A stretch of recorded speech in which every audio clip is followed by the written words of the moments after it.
and join in at any time. So yes, welcome once again to The Secret Art of Huna, how to manage stress, anxiety, and overwhelm as well. I'm Dr. Jane Lewis, and I have been studying stress and anxiety for over 20 years or so, but I'll be talking to you a bit more about that in a moment. Now, I'm playing with a little bit of new technology, so I'm hoping that it all works, and I'm hopefully keeping an eye out for any indication that it's not working. But do feel free to comment at any time. Probably be talking for, I guess, about an hour, and then there's an opportunity for questions. If I get through quicker, there'll be an opportunity for questions more quickly. And do feel free, as I say, to put comments in the comment box or questions in the comment box. So, what is today about? Well, today is all about how to manage stress and anxiety and overwhelms. And it's about using tools and techniques not just from modern day things, but also from ancient Hawaii. I've studied Huna, which I'll tell you about in a moment, for a long time. And there's some great de-stressing techniques available in Huna. But Huna isn't the only place where you can find de-stressing techniques and ways of dealing with anxiety. So I'll be talking about some of those as well. Just so we don't waste your time, this is for you if you're feeling stressed or burnt out, if you're experiencing anxiety or you're feeling overwhelmed in any way, if you can't quite figure out how it got to this point, suddenly you're just in this place of anxiety or of stress, and it's, how did I get here? Often we can figure it out, but not always. And simple and easy tools to use to reduce stress, anxiety, or overwhelm. When we're overwhelmed, we don't want lots of complicated things. We want things to be really simple and really easy and straightforward, because we're already in overwhelm. We don't need more. So hopefully some of the things I'll be sharing are simple and easy for you. And of course, because I will be talking about things Hawaiian, if you're drawn to things Hawaiian, then this is a good place to be. I'm not a medical doctor. I'm not a psychiatrist. I'm not a psychotherapist. And I'm not offering medical advice. So if you really are in a great state of stress, then consider going to your doctor. That's all I can say on that point. I am not one. I am a PhD sort of a doctor, not a medical doctor. So I'll be giving you a chance to experience some of the stress reduction processes, some really powerful ones, and I'll be explaining how they work. And I'll be talking about how stress works, because very often when we understand what's going on, it's so much easier to deal with things. And at the end, you'll have a chance to ask questions, and I'll talk about how I can help you. I'll be monitoring the comments to the best of my ability, and there'll be a time at the end for questions as well. So what I'm going to do just now is just to check in and see whether, from the page, see whether there's any questions or anything at the moment. I can't see anything, so I'm assuming that there aren't. Right, onward and upward. So, who am I? I'm Dr. Jane Lewis. I have been teaching stress management for nearly 20 years. I did a diploma in it, and then I started to teach it. So I've been working with stress and with people who are stressed for a long time. I'm a qualified clinical hypnotherapist. There are a lot of brilliant techniques from hypnotherapy which help with stress. I used Huna and I used NLP, neuro-linguistic programming, to heal myself of clinical depression, which was actually triggered to a large extent, not entirely, but it was triggered by burnout. It was triggered by stress. And we'll talk about that relationship between stress and depression in a minute. I have a degree in psychology, and I have over 20 years as a coach and personal development trainer. And if you'd told me 20 years ago, when I was at my worst with depression, that I would be living a joyful and fulfilled life, I would have said not possible. But I am. So there we are.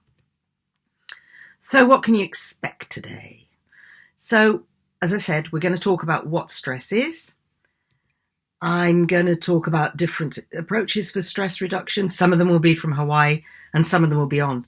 Excuse me, I keep getting a catch in my throat. I've got a bit of a cold coming on, so have a bit of a cough.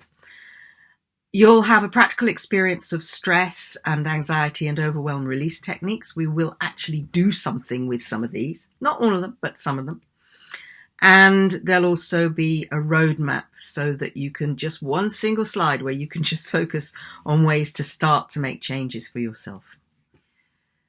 So my story is that I came from a place of stress and depression and burnout. I'm not sure whether the depression was 100% due to the stress. The stress was a very large trigger for the depression. And for a lot of people, that is true. The relationship between stress and depression seems to be very, very tight. Burnout, I'd been working all the hours God sent. And actually what really triggered my burnout was that I was bullied. I was a management consultant working on a client site, and I was bullied. And it hurt, and it really triggered me into full-blown burnout, into overwhelm, and then, as I say, the depression really, really landed upon me. So I've got familiarity with all these states, deep familiarity with all these states, but I got out of it. I got better, and this is how I got better. So the road out for me was really, I did a lot of personal development because I realized that I was in a mess. I realized that I was in a state. I got into therapy. It didn't work very well, therapy. And then I discovered neurolinguistic programming, and I also discovered Huna, which I'll talk about in a minute. And I had breakthrough sessions.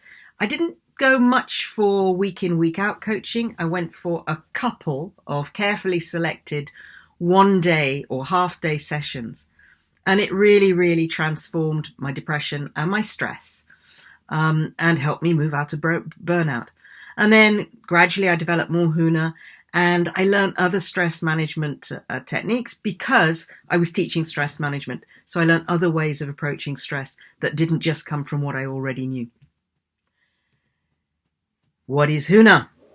Huna is the modern or Western label given to the ancient healing and spiritual shamanism of ancient Hawaii, teachings that were once secret and carefully guarded. That's from Matt James, who's my Huna teacher in Hawaii. And what really that's saying is that Huna is actually a Hawaiian word. It means secret. But it was given to the healing and spiritual shamanistic teachers of the ancient Hawaiians by a Westerner, a haole, a guy who didn't speak much Hawaiian really, called Max Freedom Long, because he lived in Hawaii in the early part of the 20th century, mid part of the 20th century, and he wanted to find out about these healing and spiritual techniques and the Hawaiian shamanism, but nobody would tell him. So he had to figure it out, piece things together. Now, my lineage, where I've learned, it's 29th generation. It doesn't come from Max Freedom Long. The only thing we've taken from Max Freedom Long is the name Huna, because a lot of people know of it.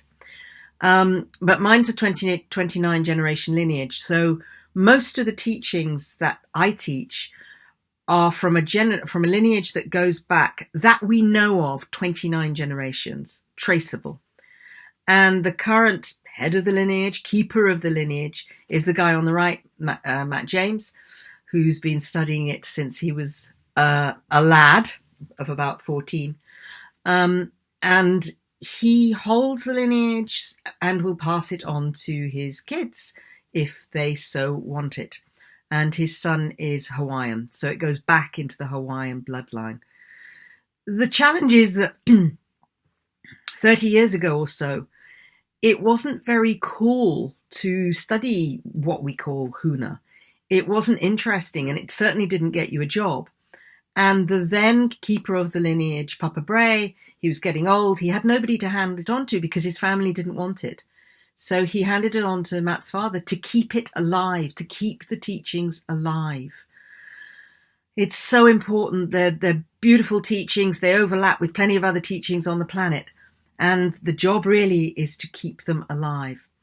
Other characters that I've studied with, people that I've studied with, teachers, Uncle George Naope, Hawaiian cultural treasure. He knew so much about the Hawaiian culture, native Hawaiian speaker, and was key in keeping the culture alive through hula, the dance. His sister, Auntie Bernie, she, very wise woman, very knowledgeable in her own way.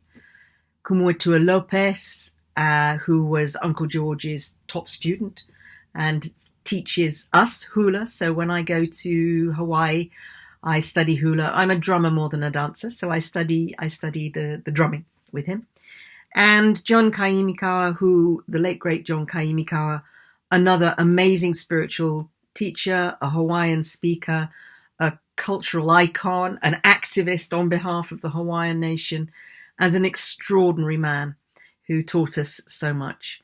So Huna is about shamanism. It's a spiritual tradition, but it embraces a whole load of practices. It embraces meditation, emotional releases, dream time, breathing techniques, which I'm going to teach you one today. It embraces the whole package of thinking and philosophy, but it's very concerned with energy and how we use energy. So it's a big package. So let's move on to reducing stress and anxiety. So I'm just going to take a little look at my thing to see if there's any comments. Nope, can't see any comments at the moment. So we'll move on to reducing stress and anxiety, which is the real reason that you're here. The why, the what, and the how. So first question is, why reduce stress and anxiety? And it kind of, if you're in a state of stress and anxiety, you go, well, duh, why are we asking? But let's look at the impact of stress and anxiety on the body. So firstly, there's a physical impact. There's been plenty of research on stress and on anxiety to show that there are physical impacts on our body. So stress, it's known that stress can lead to, unmanaged stress can lead to heart conditions. It can lead to digestive problems. You have people who get digestive problems when they get stressed. I get that a little bit. I can relate to that one. Breathing problems even. Some people get skin conditions when they're stressed. And it just has many, many different, not very helpful physical impacts on our body if we don't manage it. And anxiety, because it is so closely related to stress, it's a form of stress, can produce the same sorts of physical symptoms. So then, mental. One of the things about stress is that when you're stressed, when you're overwhelmed, it can be really, really hard to think. I was reading a great book recently on anxiety, and it said, stress makes you stupid. I'll talk a bit about how the brain operates with stress in a moment. But what happens is that basically, when we're very stressed, our system, our brain cuts off the thinking part, what they call the neocortex. It gets cut off. We literally become stupid. So it's not surprising if you find yourself in overwhelm that you just can't think, because the thinking processes have either been cut off or been cut down to a minimum. When you're fighting a saber-toothed tiger, you don't really need to be doing a lot of thinking. You just need to do it. So we don't need a lot of mental processes when we're truly under threat. Emotionally, so stress, anxiety, and overwhelm, if you've ever been in that state, you know how it feels. You can just feel so you're just in tears. You can't cope. You're sad. You may be fearful. It just feels awful. So emotionally, if that's sustained over a long time, you just feel worse and worse. And I think that's one of the reasons why there's such a relationship between stress and depression. Because if you're feeling constantly in that state of, I can't cope, I'm overwhelmed, then it can become pretty depressing. And then there's the spiritual consequences, because it's very difficult to follow a spiritual path if you're deeply overwhelmed in a profoundly emotional state. You can become irrational when you're stressed or anxious. Or if you're physically in pain, it can be very difficult to pursue any kind of a spiritual path and to maintain your own spiritual health. Although, ironically, following a spiritual path can be extremely helpful as a way of reducing stress and anxiety. Not for everybody, but certainly for me, it was a major piece in reducing my own stress, my own depression. Why reduce stress and anxiety? Well, the first thing is this challenge of overwhelm. When you reduce your stress, your overwhelm also reduces. When we're stressed, when we're anxious, when we're overwhelmed, we're constantly on high alert. We may find it difficult to sleep. Our whole system is constantly charged up. That's not good for us. The system is designed to move, to fight, to flight, but it's then designed to, But if you're constantly on high alert, the never happens, and you can be in trouble. It can really produce feelings of hopelessness. So when you reduce the stress and anxiety, the feelings of hopelessness also reduce.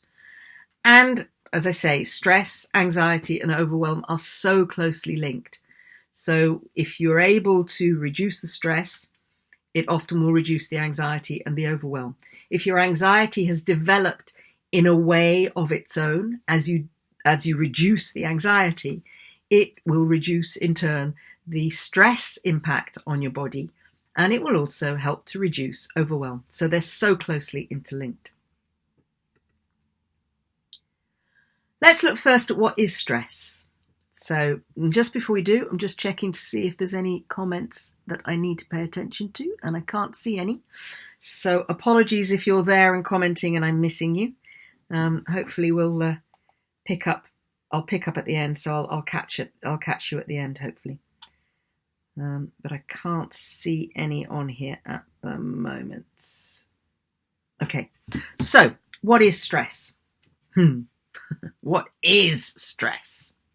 Well, first thing to say about stress is that it's natural. It's a survival mechanism. And you probably know this. You've probably been told this many times. Basically, stress is designed to get you out of trouble quick when you're under threat. That's what it's there for. So it's a basic survival mechanism. But it was originally designed for short-term threats. It was originally designed for when you're out in the high savannah and the saber-toothed tiger is coming in your direction and you have to make a simple choice. Do I fight it or do I flight? Do I run away from it? Do I have a chance of winning? Is there enough time to run away? And then you either fight or run away. And there's a third one called freeze, and we'll talk about freeze in a moment.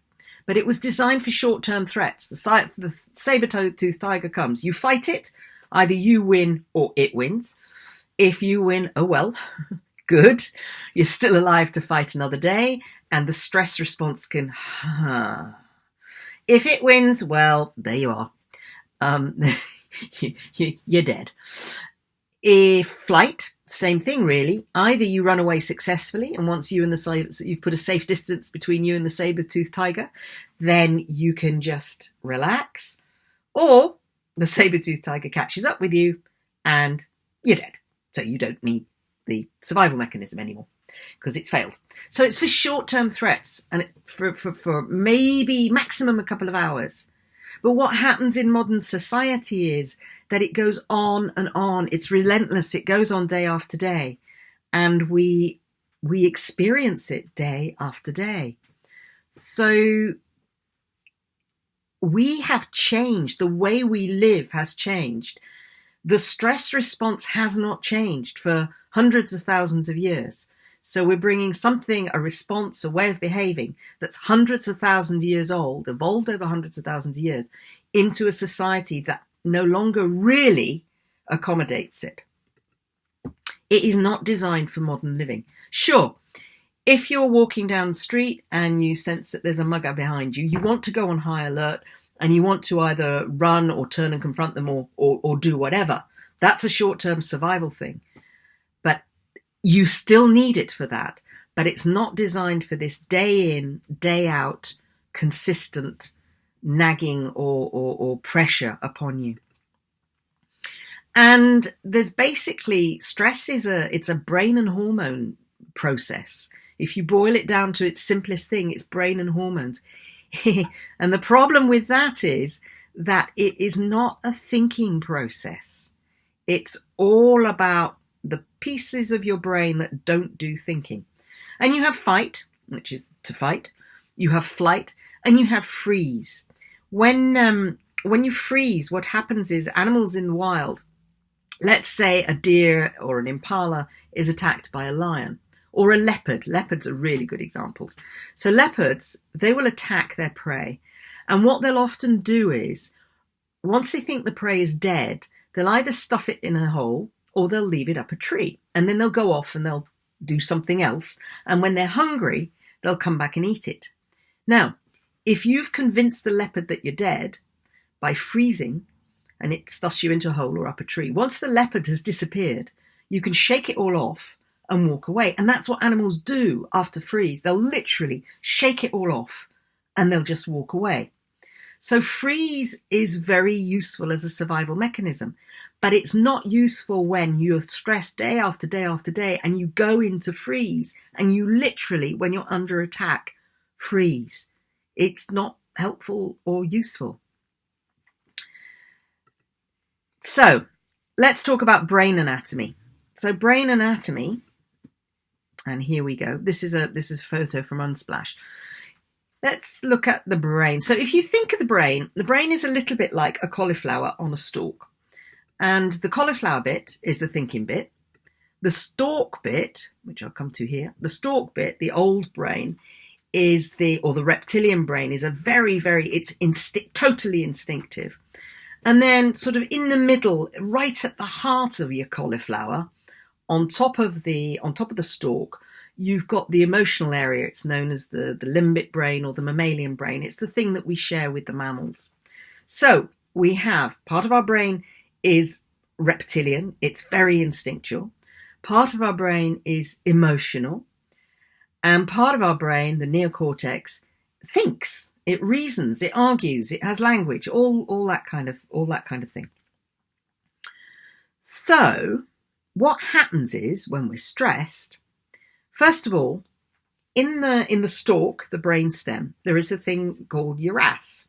And your RAS, your reticular activating system, is permanently on alert. It's like I suppose like a sonar device. It's going whoop, whoop, whoop, whoop. And it pays attention to whatever it is it thinks is important. So, for example, back in the day, I wanted to have a Mazda 323 car. And I was getting a company car, so I decided to have a Mazda 323. And I went down to the car dealership to choose my car, and they had various colours, and there was this lovely, luscious electric blue, and I thought this was just the coolest thing. So I got my electric blue Mazda 323. I had never seen an electric blue Mazda 323 on the road before. But, and you know what's going to happen, once I got my Mazda 323, it didn't matter where I went, I was seeing them everywhere, Mazda 323 in electric blue. My reticular activating system, my RAS, was programmed now to look for these things, to come into its awareness, come into its attention, and it would look for them. It would notice them. Same thing with threats. If there's something that we're anxious about, that we're fearful of, then the RAS is there to notice how that appears in our environment, incidences of it in our environment. And that's what it does. It looks for those incidences, and it lets us know. So then what happens is the threat, whatever the threat may be, whatever the thing is you're fearful of or anxious about, it fires off the amygdala. Now, the amygdala means almonds. It's the Greek word for almonds. And they're little almond-shaped structures that sit in that area at the center of the brain, in the mammalian brain, the limbic brain. And the amygdala's job is, as soon as a threat comes in, to make an instant decision. Is it a fight or flight or not? Now, the amygdala is totally binary. It thinks in either or. So thing that might be a threat comes in, amygdala goes threat, not threat. Threat, right. If it's a threat, it takes you straight into the stress response. And if it's not a threat, then it doesn't have to. Now, one of the things about the amygdala is if the threat is big enough or long enough or frequent enough, so something that happens again and again, and it could be, for instance, something like abuse that happens again and again, the amygdala will actually cause the thinking part of the brain, the neocortex in the brain, to shut down, to stop thinking. Because if you're under threat, if a saber-toothed tiger is attacking you, you don't need your thinking brain to be thinking. You don't want to be going, oh, now, I wonder if that's a saber-toothed tiger. And, oh, teeth look a bit big. Now, do I need to fight or do I need to run away? No. It needs to be like that. Now, gone. So the amygdala thinks in either or. And as I say, it may shut down the thinking part of the brain. The other thing to say about the brain is very, very hungry and greedy, uses a large amount of oxygen. And when you're under threat, you need that oxygen to be diverted to the parts of your body that can run or that can fight the thing that's threatening you. You don't need your brain to be functioning. And that's another reason why the brain is shut down. Or not shut down, but the brain activity is reduced because it's too hungry. And what the amygdala does when it thinks that you're under threat is it kicks off a whole set of hormone processes. Now, at this point, I'm just going to pause a second to say I'm just going to check in to see whether we've got anything on any questions. I have a feeling it might not be showing in the Facebook page. So we'll see.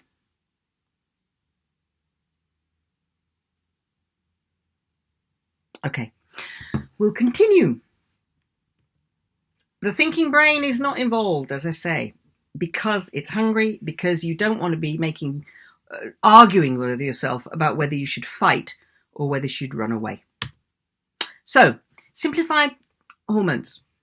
So you've got these amygdala, these little almond-shaped things in your brain, and you may have heard of amygdala hijack. An amygdala hijack happens when the amygdala just takes over everything, and you have no conscious control over it. It just runs the show. Nothing you can do. So the amygdala sends a message to another little structure in that deep part of your brain called the hypothalamus. And the hypothalamus basically sends signals to the adrenal glands to kick off the adrenaline hormone. And there's another hormone known as noradrenaline, which is very closely related. Basically, what noradrenaline does is it squeezes the blood vessels. But what adrenaline does is it floods your body with the chemical that causes your body, it makes your heart pump faster, it makes your breathing become more shallow, it makes you sweat in order to cool, because if you're going to fight or flight, you need to sweat. Your muscles become more blood-filled so that you can go. You don't need to digest if you're running away from something. You really don't. So blood is diverted away from the digestive system because it's not needed. And that's one of the reasons that we can have digestive consequences of stress. So all these things that happen in stress, these normal things, so increased heart rate, increased blood pressure, a change in the breathing, sweating, digestion, all these things, you can see how in a normal saber-toothed tiger sort of stress situation, that would be really useful. And you can also see how when we're stressed and it's going on day in, day out, that this then becomes magnified and we may experience heart problems. We may experience stomach problems. We may experience skin problems, eczema and so forth, because there's never any relax. We don't have the downtime. If that first sequence of adrenaline isn't enough, if the stress, if the threat is still hanging around, then the amygdala will ask the hypothalamus to engage the pituitary gland. The pituitary gland is a master gland. It conducts the hormone orchestra. Your hormones aren't just sex substances. It's not just to do with oxytocin and estrogen and testosterone and so on and so forth. It's not just to do with that. Your hormones are much more than that. They regulate your body in so many ways. And the pituitary gland, as I say, is the conductor of that hormone orchestra. So it'll talk to the pituitary gland, send a signal to the pituitary gland, and ask the pituitary gland to cause cortisol to be released in the adrenals. Now, what cortisol does is it releases glycogen, sugar, let's say, which is generally stored in the liver. So it can have an impact on your liver. Cortisol is just a human form of stress. So we've got the kidneys, because the adrenal glands sit on the kidneys. We've got them engaged. We've got the liver engaged. It's a very, very busy thing that's going on when you're stressed. And it's all designed to keep you alive. It's all designed to keep you safe and to survive for another day. So let's look at what happens in fight or flight. And I've probably covered most of these. Faster breathing, the heart pumping, blood diverted to the muscles away from non-essentials, sweating, and the thinking brain has been cut off. So I think we've covered most of those. And there's more, but this is an hour's video, not a day. And for some reason, Siri just went off. It happens, doesn't it? So freeze, as I say, freeze is what the gazelle or the impala does when the leopard attacks it, thinks it's dead. So all systems just shut down so that you literally play dead. The aggressor thinks you're dead. You become invisible. Have you ever felt that when you've been really stressed and you've gone into that freeze? It is almost as if you were invisible. You just can't speak. Everything gums up. The system does shut down. And again, the thinking brain is not involved, because when we're in that state, when we're in that extreme place of freeze, then really thinking is not, when you're facing a saber-toothed tiger, particularly useful. So that's all very well. How do you deal with it? Well, so what I'm going to do is I'm going to talk about some practical ways of dealing with it. So we'll talk about some physical ones first, and then we'll talk about some emotional ways, and I'll also talk about some cognitive ways, some thinking ways. The first thing you have to do is soothe your system. If you don't soothe your system down, then those hormones and brain patterns that I've been talking about will keep going, and it will be very, very difficult. All the actions that you want to take, it's going to be really difficult to take them because your system is just too highly active. So the first thing to do is to take action to soothe your system, to bring yourself into a place of, even if it's just for a few minutes. So, Hawaiian versions of stress reduction. First one is Ha breathing. So Ha breathing, and the other one is Hakalau, the walking meditation of the Kahuna. And I'm going to teach you both of these, give you an opportunity to experience both of these. So let's talk about Ha breathing and why. Ha breathing activates the relaxed part of the nervous system. So your nervous system, what they call the autonomic nervous system, has two parts. One is the sympathetic part, which is the stress part. It's active, it's motion, it's get going. And the other part is the parasympathetic nervous system, which is it's the relax. So Ha breathing actually activates the relax part of your nervous system. It enables you to concentrate on something else. And the other thing is, because it's your out breath is twice as long as your in breath, it engages this, not just the what they call the parasympathetic, but it engages the relaxed system through your body. So what you're going to do, you breathe in through the nose and out through the mouth. The out breath needs to be twice as long as the in breath. And it's continuous. There are a lot of breathing practices from different traditions that are designed to help you relax. Not all of them are like this, and some of them involve you holding your breath. Ha breathing doesn't involve you holding your breath. It's a continuous breathing. So we're going to do it together. So here's my invitation. Just breathe in through your nose Out through your mouth. In through your nose. Out through your mouth.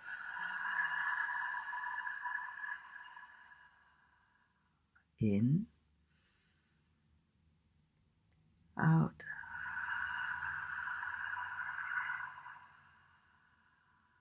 In. Out.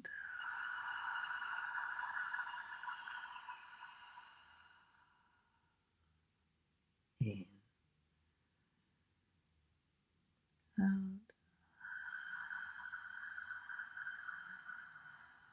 And as you're breathing out and in, just notice how you may start to feel relaxed.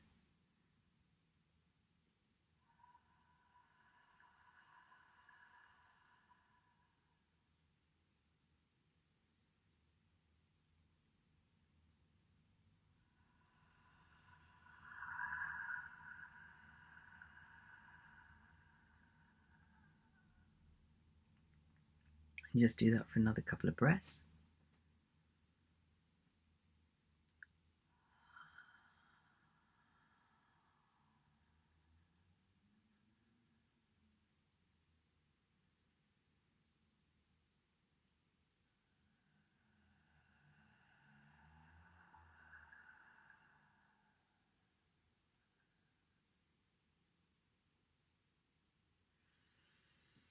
So some people sometimes find they get a little bit giddy when they're doing that. So if you do get giddy, just allow yourself, stop for a moment or two and start going again. It's because it's a new way of breathing and you're not used to it. Make sure that you don't hyperventilate. I once taught a load of engineers how to do this, and I taught them how to do it too fast, so they ended up hyperventilating. Don't want to do that. So probably I usually count in for 3 and out for 6, something like that. If your nose is blocked, well, then it's a bit trickier, but just do it through your mouth and do that double count on the out breath. So it's a really, really precious way of just bringing your stress down. And you only need to do it for a minute or so just to bring that down.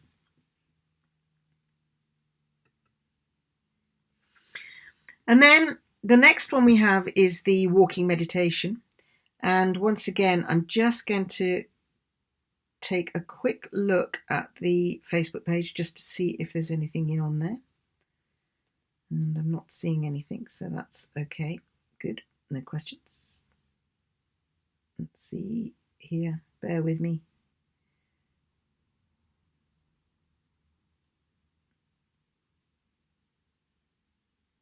Yeah, it's not. No, it's not showing. So I think what's happening is it's not recording. So we may have to just come back. Oh, no, it is recording. It is recording. Okay. All right. So the next one then is Hakalau, the walking meditation of the kahunas. Let's talk about why, and then I'll take you through the what and how to do it. So like the ha breathing, it activates the parasympathetic nervous system for stress reduction. Exactly the same. It's that just brings it down. When you're doing this, it's really difficult, if you're fully in peripheral vision doing this, it's really difficult to experience a negative emotion. So it's powerful. It's really powerful. Not just as a way of relaxing, but as a way of putting aside your sadness, your fear, your whatever the thing is that's going on for you. It increases your awareness, so you're actually, even while being relaxed, you're more conscious of what's going, you're more aware of what's going on because you're out in the periphery. And you have a much stronger sense of connection with spirit, if spirit, source, spirituality is your thing, but with other people, with nature itself, you just feel more connected. It's incredibly powerful that way. And it's active. Because one of the things about stress is it's very easy when you feel stressed to become a couch potato. And movement is one of the ways of getting yourself out of stress quickly. So, how does it work? Well, basically you have foveal vision, which is when you're looking forward, and you have peripheral vision, which is when you're looking out to the side. Now, most of us, and particularly when we're in a state of stress, we're in foveal vision. It's that tunnel forward-facing vision. It's concentrated. It's the frown. It's the place of not to relax. The place of relax is the peripheral vision, which is the vision moving out to the side. So here's how you do Hakalau. First thing you want to do is find a spot on the wall, or if you're outside, just find a spot somewhere. It might be a bit of a tree or a bit of a building, but find a spot and fix your gaze on that spot. And you want the spot to be above your eye line and really, really stare. What you're doing here is you're bringing in tunnel foveal vision. You really want to stare and get that foveal vision. So do that. Do that now. And as you're focused, just allow your awareness to start to expand. Allow your eyes to start to relax and become aware of what's going on around you, beside you. One of the things you can do is put your hands up at roughly shoulder height and wiggle your fingers. And if you move your hands backwards and forwards, there's a point when you can see your fingers. You're looking forward, you just keep looking forward. There's a point when you can see your fingers wiggling quite clearly. And as they gradually move back, there's a point when, if you take them all the way back, if you can, if your shoulders are up to it, they disappear. So get that point where you, looking forward, you can still see your wiggling fingers. That's peripheral vision. That's relax. And when you're in that state, just bring your gaze down, staying in that state, but still be noticing the periphery. And you can have conversations with people. And if you want to have a conversation with somebody, just look at their third eye, the point between the eyebrows, and be in that lovely peripheral vision. Bring your gaze down to normal. So as I say, you can look at the third eye if you want to have a conversation with somebody. And then the next thing you do once you're in that state is to move, to walk. So you actually get up. And I recommend that you literally now just take a moment to get up and walk around in that state and see what happens. If you do it outside, it's brilliant because the trees seem to walk. The trees seem to move with you. And you notice people coming from different directions. You notice movement. It's extraordinary. But if you're indoors, and I'm guessing you are indoors watching this, then just take a little walk around. Walk around the sofa or the chair or whatever, and just notice how that feels. And notice how relaxed you can be. So, let's do it. If you haven't done it already, just take your gaze up, focus on a spot. Allow your vision then to start to relax, going out into the periphery. Put your hands up if you need to, just to experience the periphery and allow that relax. Relax your gaze. Bring your eyes down to normal eye level and then get up and move around. I'm not going to move around because I've got a video to run, but just walk around because you can listen. That is Hakalau, also known as expanded awareness, also known as peripheral vision. However you call it is fine. So, other ways of soothing the system. And I'm going to go fairly quickly through these. Have a cup of something, preferably not caffeine, preferably not real tea or real coffee, because caffeine is a stimulant. And when you're in overwhelm, when your system is fired up, you really don't want to be stimulating more. So have a cup of something, sit down and have a cup. Just take time. Chamomile, peppermint, whatever works for you. There's a particularly nice form of chai, but check there's no tea in the chai because chai sometimes has tea. You can do progressive relaxation. I learned this from. I was a choir girl. My father was a organ master and choir master in the church, so I had to be in the choir, and I used to get paid sixpence, so I did it. And the services mostly I didn't particularly enjoy because the vicar was very boring. But one day they had a visiting vicar, and his sermon was all about progressive relaxation, how to relax your body all the way from your toes all the way up to your head, the tips of your fingers. I was 8 years old, and I've done it always since. If I can't sleep, it's something that I do. And if you want to know more about that, then just get in touch with me. Fist tightening. So what you do with fist tightening is you literally make a fist as tight as you can. If you can't make a fist because you've got long fingernails, then just clasp your hands together. Really, really, really, really, really, really, really, really tight. Don't do this if you've got arthritis or it's painful, but if you can, just clasping tight. And notice the feeling of tension and how it spreads from your hands up your arms, tense in your shoulders, tense in your neck, into your body. Really notice that. And then just allow yourself to relax and pay attention to the relaxation and how that spreads up your arms into your shoulders and how that is different from that tension. And allow that relaxation to spread throughout your body and replace any tension that was there. You just pay attention to it as it spreads through your body.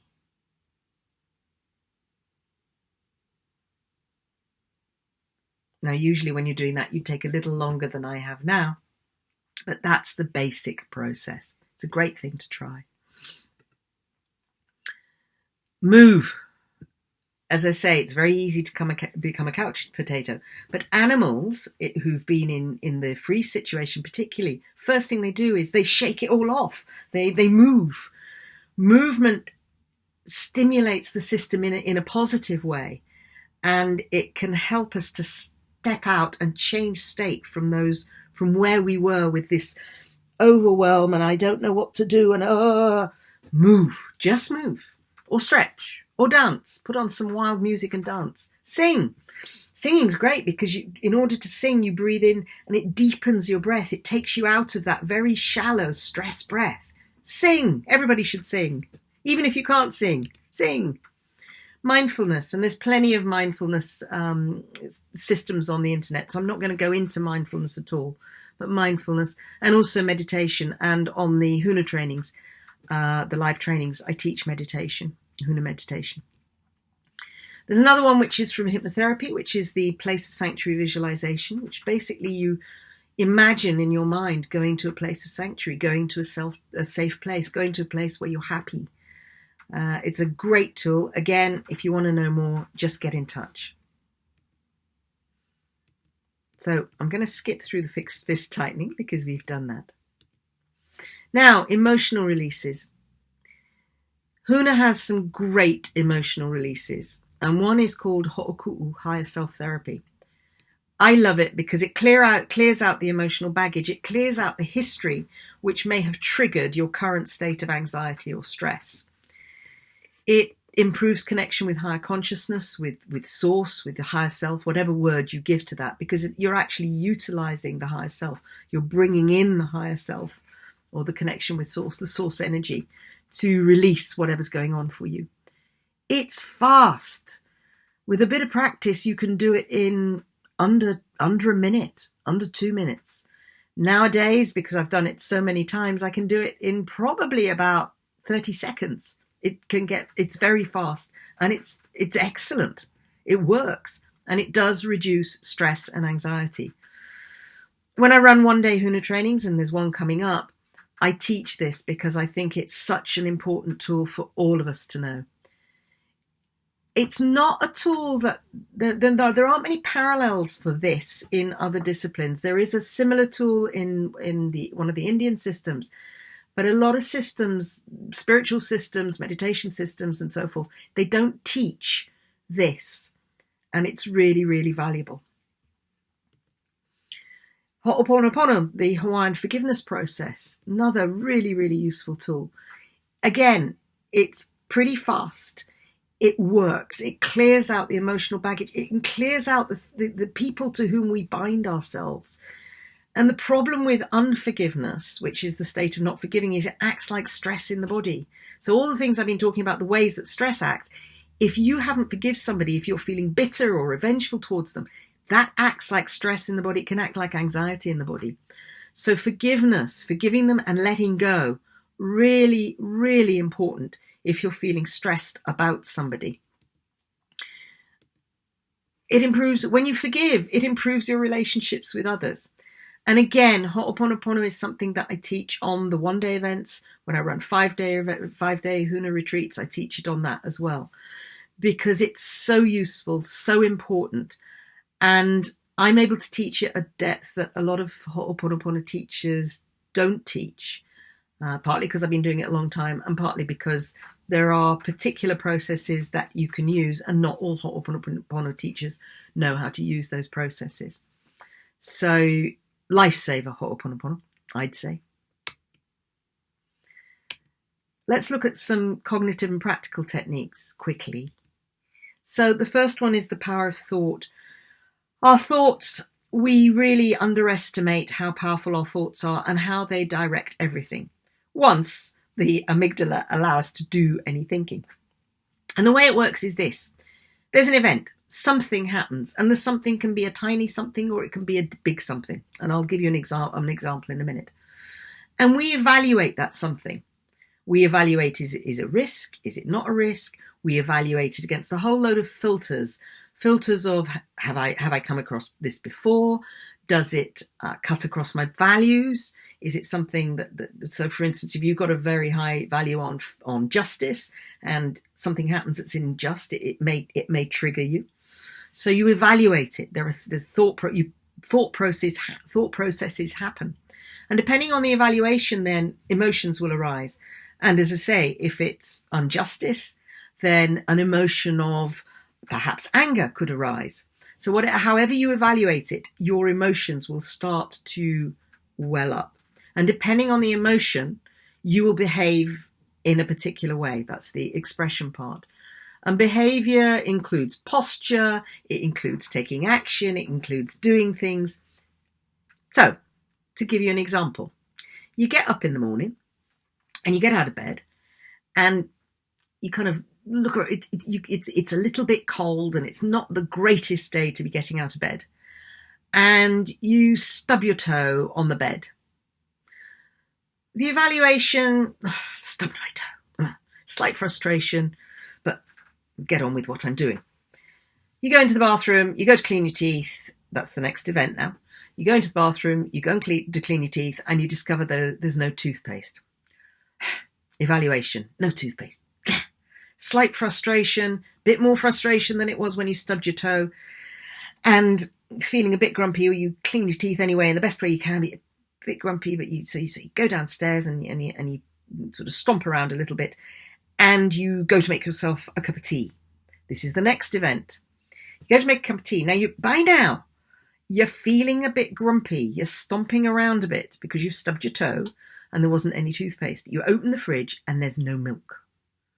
Now, if you don't drink milk, this is not a tragedy, but I drink milk with my tea. There's no milk. This is just the end. Evaluation. There is no milk. There is no milk. That's awful. There is no milk. And then I start to go, that means it's going to be a terrible day. I know it's going to be a terrible day. I know it's going to be a terrible day because I've stubbed my toe and there was no toothpaste and there's no milk. I know it's going to be a really terrible day. Because I've decided it's going to be a terrible day, everything that goes on in the day, now I start to feel that grumpy, frustrated emotion, the emotion that goes with it's going to be a terrible day. And I behave like it's going to be a terrible day. I notice the things that prove to me it's a terrible day. I notice my boss swearing at me. I notice somebody being rude to me in the street. I notice some bad news in the newspaper, something that triggers off my sense of particularly triggers my sense of injustice. And then because I know it's going to be a terrible day, every event through the day, I'm treating it in that way. And then it kind of amplifies because every event becomes living proof that it was going to be a terrible day. My boss screams at me. I knew it was going to be a terrible day. I see that thing in the paper. I knew it was going to be a terrible day. And so the cycle goes on. And that's just in one day. So when we start to change our thoughts, our evaluations, the way we think about things, it has an incredible impact on our emotions and our behavior. And it has an incredible impact potentially on stress, on anxiety, and on overwhelm. And once again, I'm not going to teach you how to do that today, but it's something that if you come to the one day, we do some work on it. And certainly when we do the five-day retreats and other webinars that I do, I talk about how you can actually change your thinking, change the evaluation, change the thought processes in such a way that you can start to reduce stress, overwhelm, and anxiety. Just going to mention SCARF very quickly. This comes from the work of a guy called David Rock. SCARF stands for Status, Certainty, Autonomy, Relationship, and Fairness. Particularly interesting in a work environment, but it's not just in a work environment, any social environment. We can become stressed if we feel we don't have status. The problem with status is from a survival sense, if you don't have any status, you're at the bottom of the pecking order, you get last dibs on the food. That means you're less likely to survive. So from an evolutionary perspective, status is terribly important, where you sit on the ladder. And we become highly tuned to status. We're programmed to move towards pleasure and away from pain. And the away from pain will usually overrule the towards pleasure because of survival. So if we're in a social situation where somebody looks at us or uses even a tone of voice where we think that they're putting us down, it can kick off the stress response. Certainty or uncertainty. So we like to be certain. Too much uncertainty can kick off the stress response. And you've probably come across that times in your life when you haven't had that certainty that you desire and you become stressed. Autonomy. We like to feel that we have some level of control. They've done a lot of work on this, the relationship between lack of not being in control, not having enough control, and stress.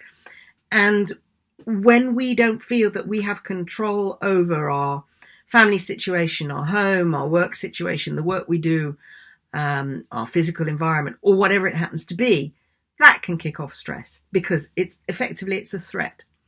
Relationship. We like to have relationships. We are social animals. Back in the days of old, if you went out on your own, you were either shaman or you didn't survive. You had to have some really, really special tools and knowledge to be able to survive on your own. So we like to be in relationship, and loneliness can be incredibly stressful. And fairness. Things need to be fair. It's quite funny. I do a lot of values work with people, and some people say fairness is a really high value for me. Well, yeah, it would be. Fairness is a high value for all of us. We like things to be fair. If we feel that in some way we're being cut out of the equation, things are not fair to us, we can get pretty stressed. We can also get stressed if things are not fair for other people. So these 5 things, very important in terms of stress. So if you are experiencing stress and anxiety, it's worth looking at these and looking at, do I have the status I want? Do I have the certainty I want? Do I have the autonomy and control in my life that I want? Do I have relationships? And is life fair in the way I want it to be fair to me? And as I say, it's from the work of David Rock, that. So some cognitive and practical methods that you can look at. So journaling. Journaling's so valuable. I started journaling, about 25 years ago. Came back from Holland. I was trying to buy a house. I'd found the house. It was really, really stressful time. And the mortgage rate was 18% at the time. That's 18%. And I didn't know how I was going to fund it even when I got it, but I wanted a house. So I was feeling extremely stressed, and a friend of mine persuaded me to go and see a psychic. And this psychic took one look at me and said, "You're in a mess." And I thought, how do you know I'm in a mess? Only I know I'm in a mess. And she said, you should journal. You need to every day write down, just spend some time and start looking for patterns and start to understand what's going on for you. And I've been journaling ever since. Don't necessarily journal all the time, but it's just 10 minutes just to write down what's going on, just to get it out of my head. And quite often, the act of doing that brings in creative solutions that can help take the stress away, help moderate the stress at least. Another one is the control room of the mind. and it's a hypnosis technique. And basically all you do is you go into your mind and you imagine you have a dial. And let's say you're feeling anxious. You can find your anxiety dial and you can turn it up and you can turn it down. Easiest way to learn this is by going to a hypnotherapist or somebody who's expert in hypnosis and get them to teach you how you do it, or Google it. But it's a really brilliant technique. Eat and drink healthily. I love the Hawaiian approach. The Hawaiians say, if you eat it and it gives you energy, do more of it, or keep doing it. If you drink it and it gives you energy, keep drinking it. If you eat it and it doesn't give you energy, don't eat it. If you drink it and it doesn't give you energy, don't drink it. And that's the Hawaiian approach to healthy eating and drinking. And it seems pretty practical and simple to me, so I like that.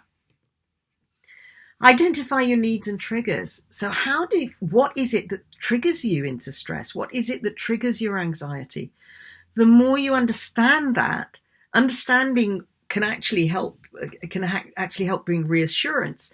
But when you know what the things are that trigger you, then you can look at, okay, how can I reduce the trigger itself, the occurrence of the trigger itself, and how can I reduce the impact of the trigger? So, for example, if there is a particular relative who always phones you at 7 o'clock on a Sunday, and you know that within 2 minutes you are just going to want to scream because they really put you in a place of stress, then find ways of moving them, or not being available to take the call, or whatever it needs to be. So find the trigger and look at ways to reduce the trigger. And I know that is not always possible, but often we give ourselves excuses. We say something isn't possible when it is, because we're more worried about what would other people think than what's good for me. Same with your needs. What are your needs? What are your basic needs to keep you healthy? Okay, there's eating, there's drinking water. I've got a glass of water here and I really need to take a sip. Sleep, big one for people who are stressed. And actually, there are plenty of simple techniques for helping you get sleep. One of the great ones, I love this, that rather than, if you can't sleep, the tendency is to go and make yourself a hot drink or give yourself a snack or reward yourself in some way. And this book I was reading on anxiety suggested that what you do is something you don't want to do. So basically you bore yourself and you do something that would bore you, because very soon you'll find that you drop off just doing whatever it is that bores you. Another way is to, whatever you're doing it standing on one leg. It won't send you to sleep, but it will certainly have you back in bed very quickly. So there are ways of dealing with your sleep needs. But be aware of what you need in order to be strong in mind and body and emotions and spirit. What keeps you strong? What keeps you healthy? Because if you're healthy, then you can support those your people around you. If you're not, very difficult to support the people around you. If you're in extreme stress, very difficult to support the people that you love or the people that you work with or whoever. Dump it out. Just write down. Get a big piece of paper or a big book and write. Just dump it all out. Vomit onto the page and get it all down there. And then prioritize. Just go through with a red pen going, no, don't need to do that. Ditch the things that really nobody's going to die if I didn't do them today. Prioritize. Phone a friend. Ask for help. Help's so important, whether it's getting professional help, whether it's going to a doctor, whether it's phoning a friend. Some of these things are much easier to do if somebody guides you through, if somebody supports you. The dumping out, having a friend help you get to the root of everything, get it all out, and then having a friend help you, or a coach or somebody help you prioritize. It just lifts the weight off your shoulders. So, and we are social animals. Phone a friend. You do it for them at some point. They do it for you. At some point, you can do it for them. So in summary, Stress has physical, emotional, and mental impact upon us, and anxiety does, and our overwhelm does. Stress is natural. It's a survival. It keeps us alive. First thing to do is to soothe the system. Take that time, because if your system is soothed, everything else is so much easier. Keep it simple. The mind can only hold, it is said, between 5 to 7 things in working memory at any given time. So keep it simple. You don't want to make it complicated. If it's complicated and you're really stressed or overwhelmed, you're not going to be able to deal with it. Keep it simple. Ask for help. So I hope that's been useful. Just want to talk. I'm going to give you a roadmap at the end, and there'll be an opportunity for questions at the end, I believe. So I'm running a one-day live in Banbury on the 20th of November. Sorry, the 30th of November, 2019. It's a deep dive into Huna. We'll be covering in detail some of the techniques I've talked about. We'll do heart breathing. I'll teach you how to do the walking meditation of the kahunas. I'll teach you how to do the emotional release, ho'oku'u as we call it. I'll teach you how to do ho'oponopono. I'll guide you through ho'oponopono big style. We'll talk about principles for changing your thinking, because it's all very well for me to sit here and talk about you should change your thinking, but how? So I'll be exploring some key principles on changing your thinking. And we'll be looking at self-healing techniques which help to manage stress and anxiety. What's covered? I've kind of covered this really, but Hawaiian mindfulness and meditation, principles to change your life, the release work that I talked about, ho'oponopono, as I said. It's at Waitley Hall in Banbury. It's the 30th of October. Usually it's £147. There's an early bird price going on at the moment, which will go until a week before, which is £97. And if you sign up, you'll get a PDF of these slides and the audio recording. There's a money-back guarantee. If by tea time on the first day you think, this is not for me, come and tell me. I'll give you money back and you leave. It includes all tea and coffee. There's also free parking, which is quite rare for in-town venues. Most in-town venues, they charge you a fortune for parking, but Waitley Hall in Banbury doesn't. And it's near the motorway, so it's easy to drive. And it's about a 10-minute walk, if that, from Banbury Railway Station. To find out more, go to secretartofhuna.com/live. All the information's on there. You can book from there. And that's all really you need to know. So now, to go to your roadmap. The roadmap, first soothe your system. That has to be your first step. Then do your emotional release work. What do you need to release? Is it anger or frustration? Do you need to forgive somebody? Rethink your thinking. Start looking at your cognitive processes, how you think about things. Do you spend all your time dwelling on the negative? Because if you spend all your time dwelling on the negative, think back to that picture I showed you of the relationship between the events, the evaluation, the emotion, and the expression. So if you're constantly persuading yourself that everything's going to be bad, you will see it as bad, because your reticular activating system will go out and look for the bad, because you've told it to go out and look for the bad. If you see everything with a more optimistic pair of spectacles, then your reticular activating system will look for things that are more optimistic. That's it at its most basic and its most simple, but it doesn't have to be complicated. It is basic and simple. And find the daily practices to keep your system balanced. Find practices that work for you. I've listed out a number of different things that you can do. Don't do all of them. You'll stress yourself again. Find ones that work for you and use them. For me, it's journaling. It's using the ho'oku'u, the emotional release, frequently. Heart breathing, I do a little bit of that most mornings, and especially if I'm preparing for anything important, I'll do heart breathing just to bring my system down. Walking meditation of the kahunas. I do that. I'm doing that all the time. So I have some daily practices that I have chosen. Do I spend a lot of time doing all of them? No. We have lives to lead. We have busy lives to lead. But find the practices that are going to keep your system balanced.